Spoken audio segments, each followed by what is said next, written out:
Ciao ragazzi, qui è Icy Axi. Benvenuti nel terzo episodio della Carriera, la carriera dove il mercato lo decidono i pacchetti dell'Ultimate Team. Vi lascio nella scheda il primo episodio, semmai doveste avere dei dubbi. Ci eravamo lasciati alla fine dello scorso episodio dopo 2 convincenti vittorie, merito anche di Silvestri che stiamo vedendo proprio ora. Per lui 5 porte inviolate in 8 partite giocate, anche 5 gol subiti, ma la maggior parte sono arrivati all'inizio, quando ancora non avevamo ben registrato la difesa. Off cam abbiamo giocato col Catanzaro, vincendo per 1-0 in trasferta. Ed ora ci aspetta la partita di campionato in casa contro il Sassuolo.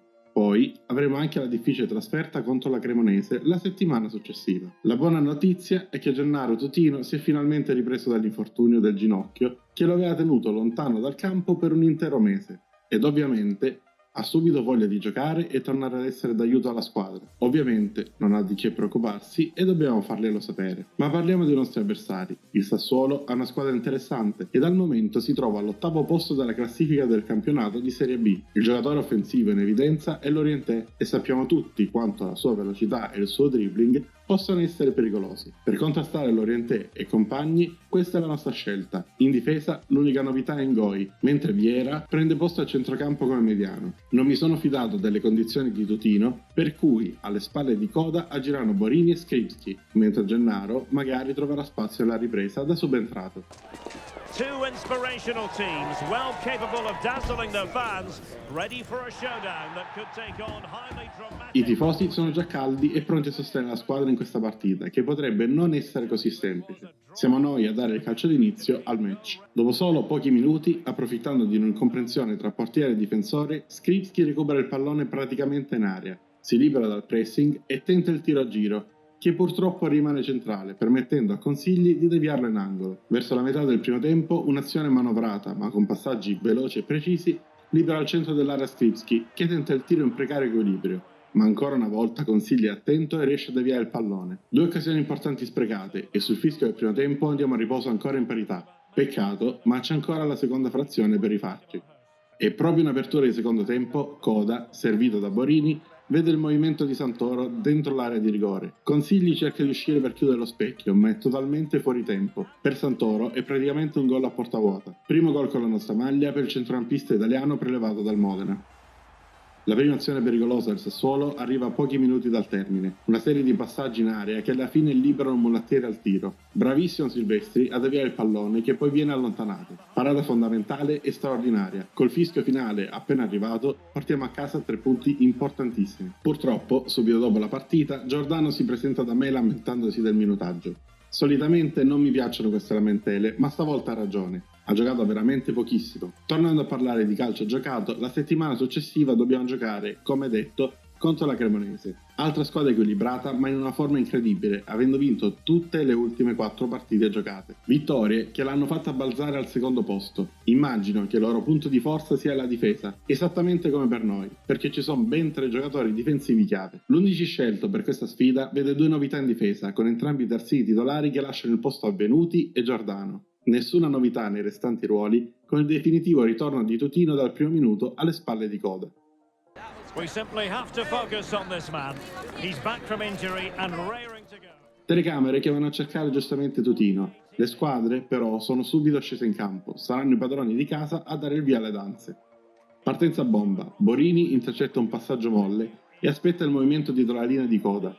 L'attaccante si libera grazie al controllo, ma tira scivolando e ne esce così un tiro centrale ben neutralizzato dal portiere. La partita però si fa intensa e Collocolo entra così sul nostro centrocampista, prendendosi giustamente il cartellino giallo. Sugli sviluppi della punizione liberiamo Santoro per il cross che arriva al centro dell'area puntuale, dove Casami tenta una rovesciata incredibile, super guizzo del portiere che la alza sopra la traversa. Al 23esimo si fa vedere in avanti la Cremonese con Quagliata che supera Venuti e fa partire il tiro.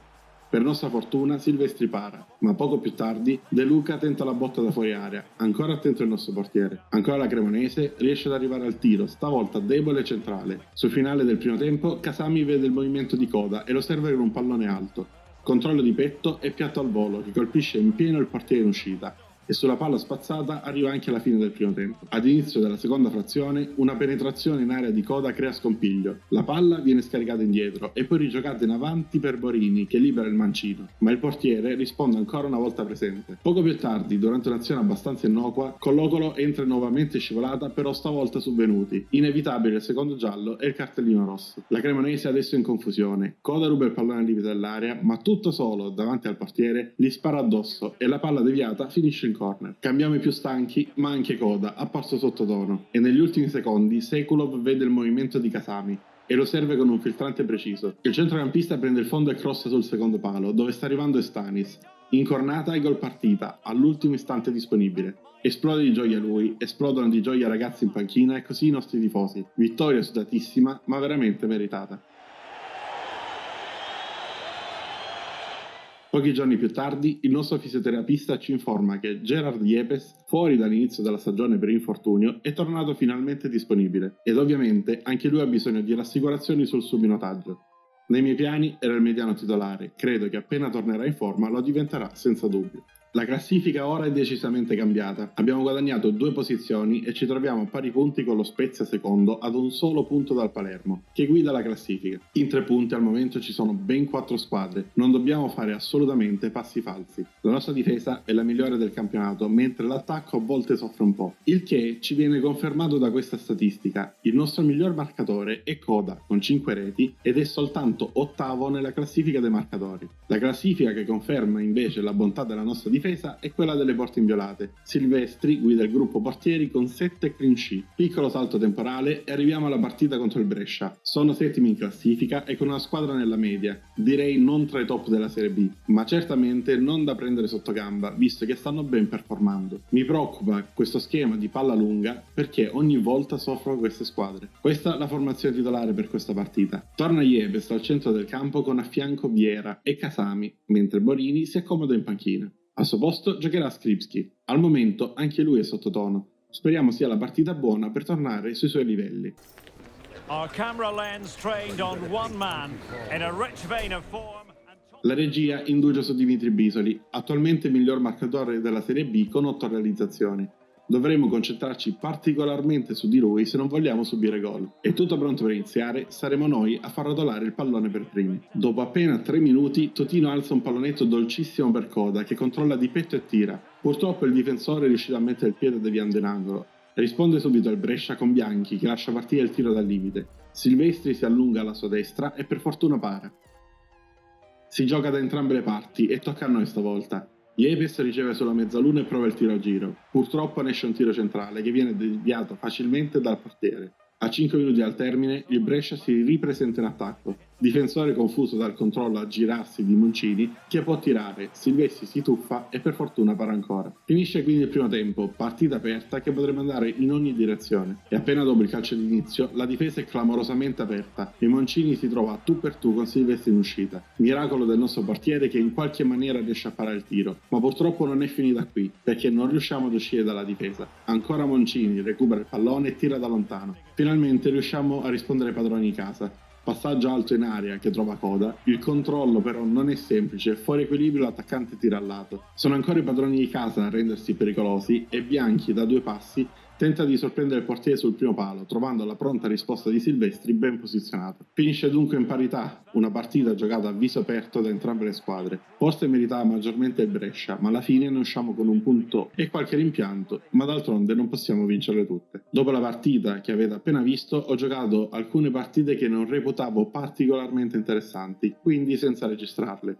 Abbiamo vinto in casa 3-2 contro il Cesena, per poi vincere nuovamente in trasferta in casa del Frosinone per 1-0. Dicembre è iniziato invece con la sconfitta in Coppa Italia contro la Salernitana. Peccato, ma sinceramente con tanto turnover non mi aspettavo molto di meglio. Non era comunque un nostro obiettivo. Dopo la Coppa sono arrivate altre 2 vittorie per 1-0, una in casa contro il Cittadella ed una in trasferta contro il Modena. Ed ora ci attende la sfida con il Bari. Nel nostro stadio arriva una squadra che dai valori può non sembrare un top team, ma hanno vinto ben 4 delle ultime 5 partite e sono in terza posizione in campionato. Non è una squadra da prendere sotto gamba. Davanti hanno il duo Benali-Falletti che potrebbe metterci in difficoltà, soprattutto il primo. La squadra che mandiamo in campo presenta 3 novità. Giordano aggira a sinistra come terzino a tutta fascia, mentre nel trio d'attacco troviamo Skripski ed Estanis che ha espresso il desiderio di giocare di più. Non ci resta dunque che scendere in campo.